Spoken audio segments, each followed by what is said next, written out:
বাংলাদেশ থেকে সরকারিভাবে দক্ষিণ কোরিয়া যাওয়ার জন্য লটারির প্রাথমিক রেজিস্ট্রেশন কিভাবে করব তার জন্য প্রথমেই আমাদের একটি ব্রাউজার ওপেন করতে হবে। ব্রাউজার ওপেন করে গুগলে লিখতে হবে BUESL লিখে এন্টার চাপ দিব।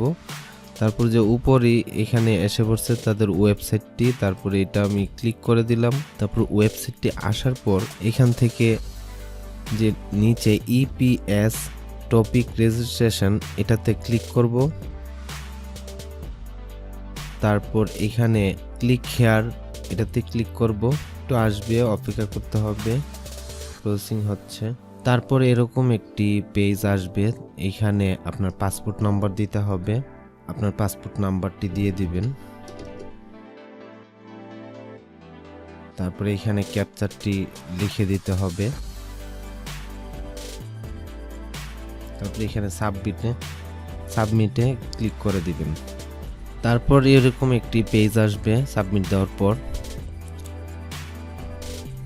এখানে লেখা থাকবে আপনার প্রদত্ত পাসপোর্ট নম্বরের ভিত্তিতে এই ফর্মের অন্যান্য তথ্যাদি পূরণ করতে হবে। পাসপোর্ট নম্বর এবং পাসপোর্ট সংক্রান্ত তথ্যাদি অনলাইনে আবেদন শেষে লটারির পূর্বে ইমিগ্রেশন এবং পাসপোর্ট অধিদপ্তরে সংরক্ষিত পাসপোর্ট ডাটাবেজের সাথে যাচাই করে নেওয়া হবে। এই সংক্রান্ত কোনো ভুয়া তথ্য প্রদান করলে বিদ্যমান আইন অনুযায়ী ব্যবস্থা নেওয়া হবে। সার্ভারের গড়ি অনুযায়ী আপনার আবেদন প্রক্রিয়া শুরু হওয়ার সময় হলো এত তারিখ।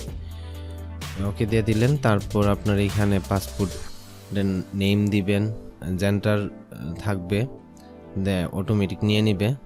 তারপর পাসপোর্ট ইস্যু দিবেন, পাসপোর্ট এক্সপায়ার ডেট দিবেন, বার্থডে দিবেন, এনআইডি থাকলে দিবেন। তারপরে চয়েস এখানে একটি আপনার যে পাসপোর্টটি পূরণ করতেছেন এইখান থেকে আপনার পাসপোর্টটি স্ক্যান করে রেখে দিবেন।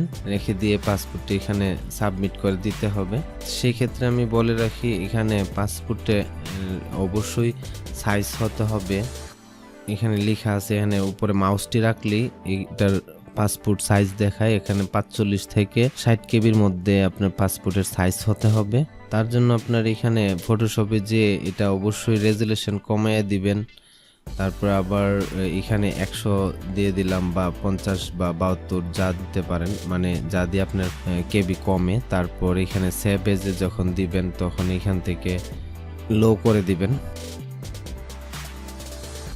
তারপর সাবমিটে ক্লিক করলে আপনার ফর্ম এসে পড়বে, প্রিন্ট দিয়ে দিলে হবে।